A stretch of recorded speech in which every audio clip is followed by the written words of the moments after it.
Ghost, Season 4, Episode 2. Let's get started. Sit back, relax, because this is about to be a long-ass video. Let's get started. Obi is moving sloppy right now. So sloppy that right now he's finna get caught up in his own shit. And no one about to be suspicious of him because she is questioning his loyalty. And I am too. And speaking of Obi, you are the assest character of this episode. Number one, Noma kicked your ass to the curve after what Kane did. And speaking of Kane, we're going to get to him a little later.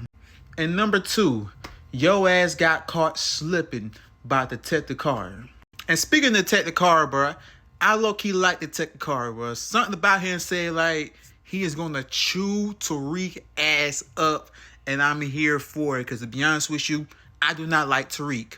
Fuck Tariq. Despite the fact that I don't like the little bastard, he was smart as hell having a spare key and get his whip back and took off on too big ass, boy. Too big, bro. Your ass shouldn't call slipping. But Tariq also a dumbass too. Like, why the hell you come over there on broad daylight assaulting a man like that, knowing that it is cameras around this fucking store? But at the same time, I feel like he don't get caught up because, like I said, I think dude ain't gonna press no charge or none of that because, like I said, Tariq, he a threat.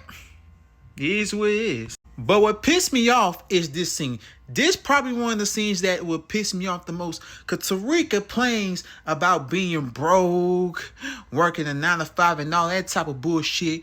When you don't realize you had all. But you ain't appreciate what Ghost did for you, bruh. You was a dumbass, bruh. I was going to say you the assest character of this episode, but you did have some good moments, so I'm going to let you slide. But another assest character of this episode, co-ass character of this episode, is Monet. Monet, I'm going to say this one thing. You is out of your league. You need to rest up. You're getting too old. Sit your ass down. Recover first. And to make things worse, she fucked up the whole goddamn thing between the Russians and Noma in the deal. You is sloppy, bro. And I see what Kane got from season 1 from. And speaking of Monet, I like this Monet better, bro. Like, she need to be on more shows, need to be on more movies or something. Because like I said, she was the best actor in this episode, bro. I ain't gonna lie. Her and Lorenzo. But I also realized that Monet is also the reason why Kang is so reckless, because you put that child Kang in danger. And I see why Kang was born in the drug den, because of Monet. And also, I also know to realize that Monet was the head of the operation. I do realize when I look back at episode 1, Monet is full of shit. She been one in the game since day 1.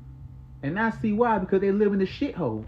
And I can understand, but don't be a hypocrite about it. Don't lie about it. Be real with yourself. Take accountability on your shit, Monet. Worst mother of the year, bro. That's crazy. But I ain't gonna lie. So far, I was wrong about Davis McClain. Davis McClain holding down for Tariq and Brayton. I gotta salute him and give him respect.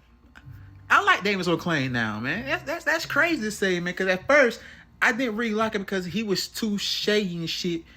But at the same time, that's how New York people is, so I can't get mad. But Effie, I ain't gonna lie, Effie is the best character of this episode. I ain't gonna lie, Effie, she was the MVP of this episode. Not only did she step up from the plate to get the rush to make the deal, but she also gonna be the leader of this whole expansion between the Russians and Noma. This scene between Noma and Kane was the best scene of this episode. Kane got lucky. He got real lucky on this episode. Not only he about to get them draws, but he know every word for word, bar for bar, what Noma was about to say before Kane about to get sliced. Kane is very hilarious, bro. Like, the scene with Monet when he mocking her is so damn crazy. But that Noma one is always gonna hit the spot every time, bro. Every time. That's the key moment for Kane. But make it even more funny, that Bobby and Whitney reference that he did for Drew and Diana. Something else, bro. Kane, you something else, bro. That's crazy. Overall, I really enjoyed this episode, man. I really do. I'll see y'all next week, man. This episode was pretty good.